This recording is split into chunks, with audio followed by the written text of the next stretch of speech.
So, guys, So- everyone who's watching, are we any closer to anyone trusting in the preservation of the Quran?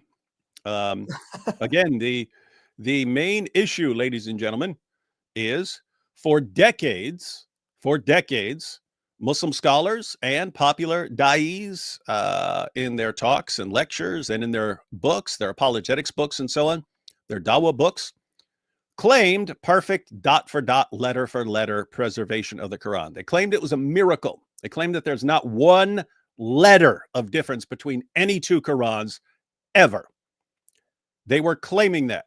We exposed it as a lie. Then when we exposed it as a lie, then they said, okay, there are differences in the Quran, but they're just differences of dialects. We exposed that as a lie. Then they said, oh yeah, so there are different meanings, and it's not just different dialects, but these different meanings complement one another. Then we exposed that as a lie. So no, you actually have contradictory meanings and so on. Not only that, but we go to the history of the Quran as recorded by your own Muslims over the centuries, and it sounds like a giant mess. Muhammad's own companions couldn't even agree on what's supposed to be in the Quran. You go to Ibn Masud, 111 chapters. You go to Ubay ibn Ka'b, 116 chapters. You go to Zayd ibn Thabit, who was a mere, who wasn't even born when Abdullah ibn Masud became a Muslim.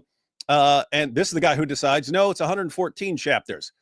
And so you have those kinds of issues. Uthman has to burn all the Qurans to cover up their differences. And even after he issues an authoritative Quran, you still end up with all these differences in the Qurans.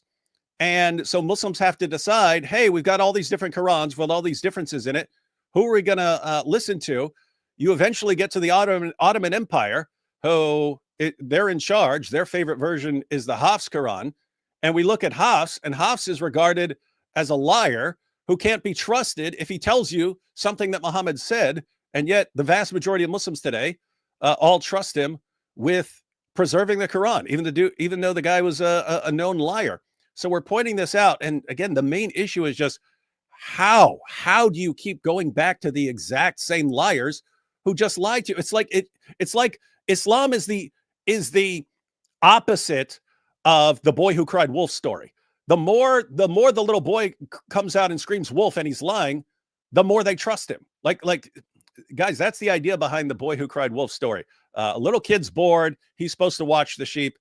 He gets bored. He runs to the town. Oh, there's a wolf coming. The town runs out to deal with the wolf, but there is no wolf. He lied. He made it up.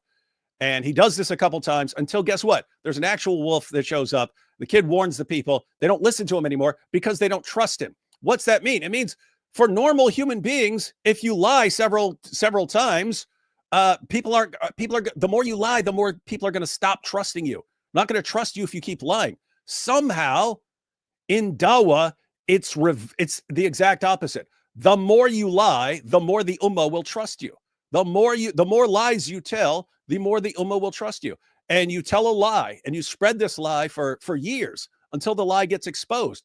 Then this same ummah will go back to the same guy who lied to them for all these years and say, tell us what the new lie is. And he'll tell a new lie. And then that lie will get exposed. And then the ummah will go back to the exact same liar. Okay, what's the new lie? And they'll say, here's the new lie. And then they'll spread that lie around until that lie gets exposed. And it never crosses anyone's mind in the ummah to stop trusting the liars. And it's been like this for centuries of Islam. We point out how massively and insanely dysfunctional this is, and they get mad at us. But what about what? What about what? Dude, everyone you listen to all your entire life as a Muslim is a compulsive liar. How do you not see this problem?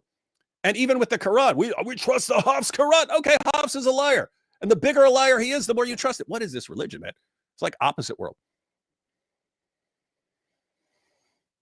Yeah. Okay. So, just a little correction. Ibn Mas'ud is from Mecca. I said Quraysh. Sorry about that. He's from Mecca. no, you mean the tribe. Yeah. Ibn Mas'ud, the tribe. Yeah, Yeah. he's from Mecca. The tribe is Ibn Hudayl, but he was around Muhammad during the times that revelation came. So in Mecca and Medina. Powerful. Thank you so much. So, yeah. We have anyone else live or? Oh, okay. Praise.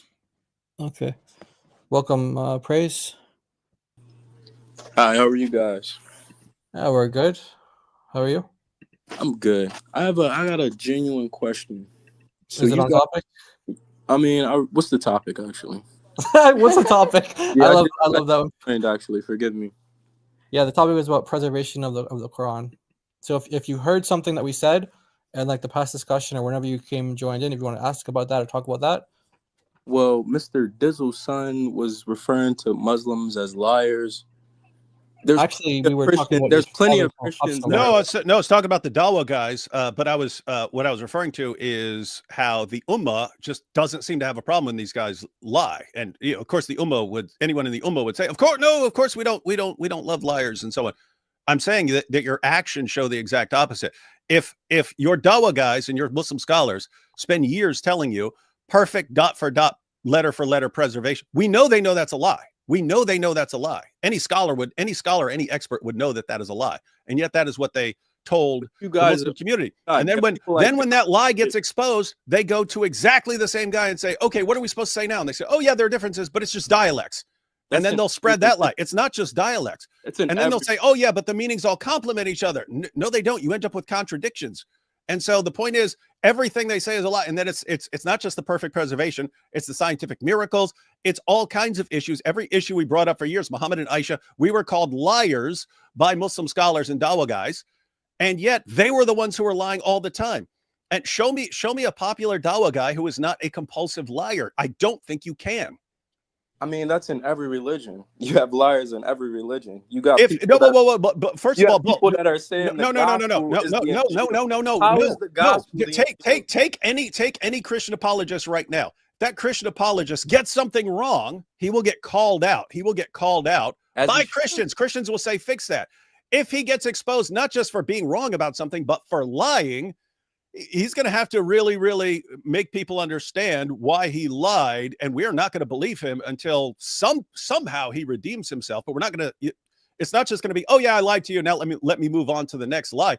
Who do we have who is a popular Christian apologist who is a known liar?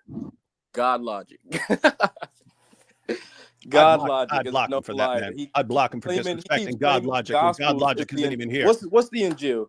You people say the gospels are the Injil. How are accounts? Wait. Did you just say the gospel's not the Injil? That's what Injil means. It is not. Well, the word Injil is the Arabic transliteration of the Greek word evangelion, which is gospel.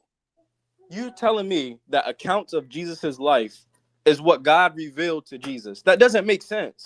It doesn't make sense at all. Okay, so the Quran doesn't make sense. The Quran says that we have the gospel. Whoa. The Quran says we have the Injil, and you're saying that the Quran that according to the Quran, the Injil is revelation, is a book given to Jesus. Okay, we don't have that. So the Quran says we have something that we don't have. That's a contradiction. So your book is garbage. It's not my book, honestly. I'm not a Muslim.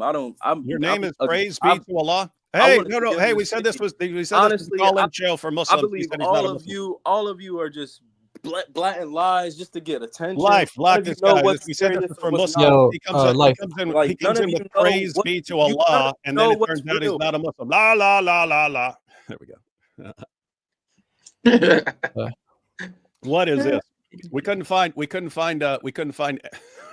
What? By the way, what was that? I'm not even a Muslim. This is the guy who was arguing with us. Praise be to Allah, I'm not a Muslim. And his name is Praise be to Allah. What are you even doing in here, man? What's the Injil, guys? What's the Injil? I'm not a Muslim. What's the Injil? I'm not a Muslim. I'm not a Muslim. The Quran contradicts itself. Yes, I agree. The Quran makes no. That's the point of the Islamic dilemma. The Quran says all these things about the Injil and says that we have the Injil. We have to judge by the Injil. We have no ground to stand upon unless it's upon the Injil. And there's no way to make sense of this because the Injil the Quran affirms what we have. What we have does not line up with Islam, and what we have does not line up with what Islam teaches about the Injil. That's the point. The author of the Quran had absolutely no clue what he was talking about. If Muslims, this would be like me saying, Muslims, I affirm your Quran. Your Quran is as good as gold. You have to judge by your Quran. Your Quran is the speech of God. You have no ground to stand upon unless it's the Quran. And then I say a bunch of things that completely contradict the Quran and show I have no clue what the Quran even says. That's the situation that you're in, Muslims. Your book talks about our book, and your book shows that you have no clue what's in our book.